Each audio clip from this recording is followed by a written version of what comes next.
young men that had such promising futures, star football players, very good students, literally watched as they believed their life fell apart.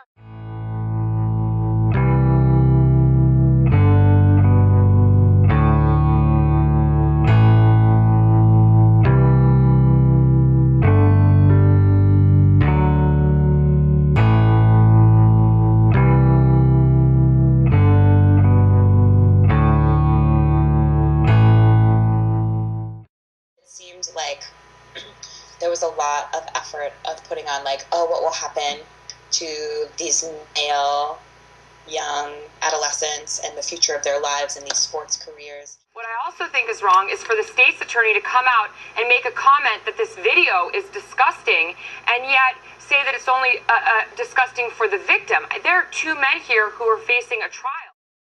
The way that mainstream media tends to view things is, not really focusing on the survivor of this young woman. There was very, very little talk. I mean, I didn't know that there were, there's laws protecting her because she was a minor, and there's, not a whole lot you can do without a lot of information. But there was no pieces that I saw that looked at what happened to her life. What are like the in-depth impacts and consequences long-term for survivors who basically just had the worst thing that has ever happened to her in her young life played out on an international stage. If you're a slut, as society describes that, then you deserve, like, you wanted it. I've spent a lot of my time in Ohio, particularly Northeast Ohio. One of the things that there's just always a consistent theme that I've always kind of resisted even when I was like a teenager was just you're just inundated with sport culture. I mean, it's just everywhere. Ohio is kind of like a football crazed state.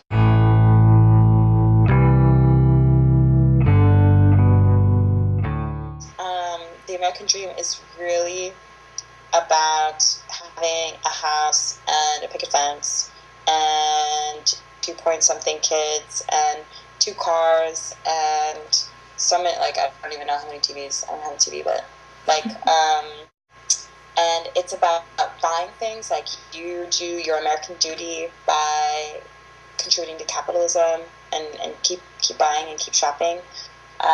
The American dream is about, if you work hard enough, that you can do anything.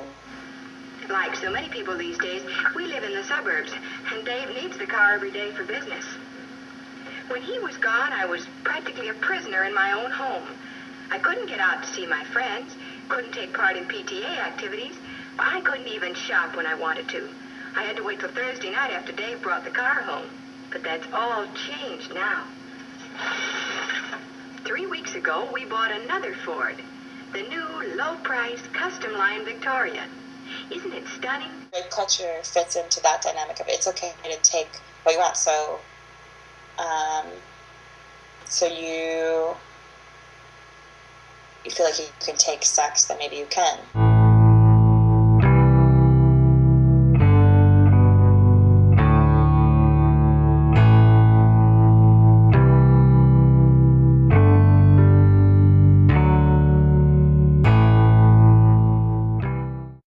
Rape culture.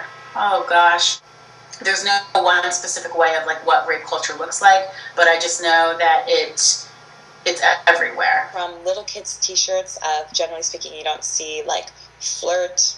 I mean, it doesn't say like slut and whore and skanky, but like there are these words that we put on little girls like as young as 3 or 4, like that I think puts a lot of emphasis on women's bodies. We sexualize women so much in fantasy magazines and in these different spreads and billboards and those kinds of things, and yet at the same time it's like women aren't supposed to be sexual. Next generation of beautiful. What's next? You! And makeup that won't weigh you down. New Nature Luxe ups your beautiful with a light as air feel. And new Lip Perfection makes your lips more beautiful in 7 days. Join the beauty movement to help all of us rock the cover girls we are.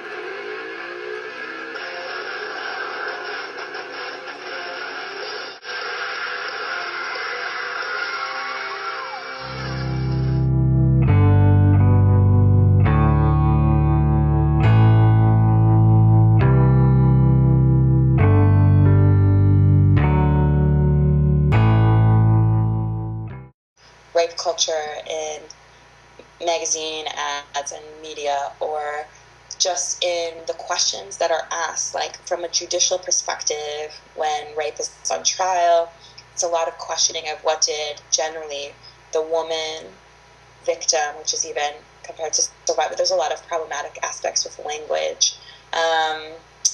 Compared to a perpetrator, like what were they wearing? Were they drinking? It kind of splits us into two parts, right? Where either everybody understands what the difference is between, consensual sex and rape, or nobody understands what it is, which is problematic because I certainly think most of the time when someone sexually assaults someone, they know that they are sexually assaulting them.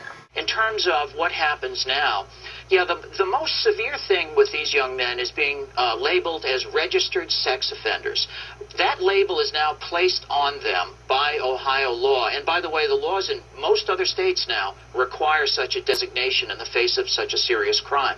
That will haunt them for the rest of their lives. When you work in sex ed, especially with young people, like every day you get letters from people that you're not supposed to be doing it. Their parents are supposed to be doing it. You're a terrible person because you should let parents do it. But even, really well-intended parents, when we think about it, again, we don't have a history of really comprehensive sex ed. So even expecting, a parent whose heart is in the right place and wants to be a great sex educator, right, and is doing everything they can to do a good job, to have a really good idea about what consent is and consent isn't, is asking most people to have knowledge that they just don't have. I would have loved to see more of a proactive conversation on not what's the matter with these young men, or how much did this young girl have to drink, or that picture that circulated over and over again of those two perpetrators holding her by her wrists and her ankles. A little less of that, and maybe more proactive conversation of what is our education system doing that we are not covering bystander effect. We needed one person in that whole night to say one thing, and we probably never would have heard of Stephen. Well, I certainly think that we are far past the point where we need to at least give victims of crimes as much respect and fairness as we give people accused of crimes.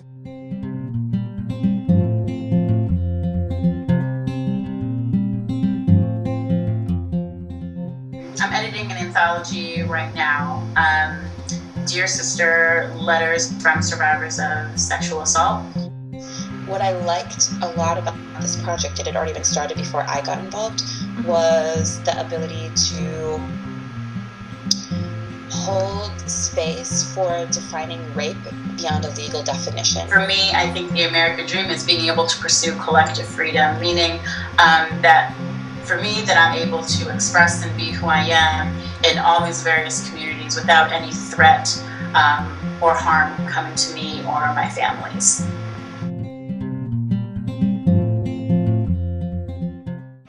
I know my own truth the best, and you know your own truth the best, and that person over there knows his or her own truth the best. And so when we can make space for more than a 30-second soundbite, that's really on anybody's truth, let alone rape, about things that's really the best for society.